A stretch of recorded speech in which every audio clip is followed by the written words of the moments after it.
Ada seorang pedagang dan desainer grafis. Gimana Ustadz hukumnya saya yang terkadang ada klien dari non muslim perempuan yang mereka datang pesan desain dengan jualan pisang goreng anak. Maksudnya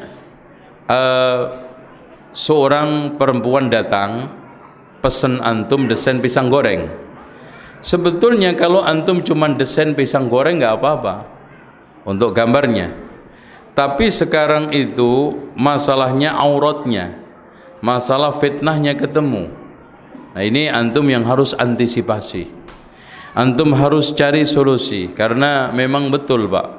Subhanallah sekarang ini wanita non muslim ya membawa pesan implisit untuk menghancurkan akhlak. Pakaiannya Masya Allah ya.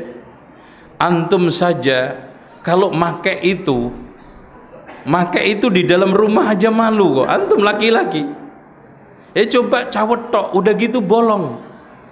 Dan anehnya celana semakin bolong-bolong semakin mahal. Allahu Akbar. Nah dalam hal ini antum harus tegas, antum tolak. Kenapa Pak?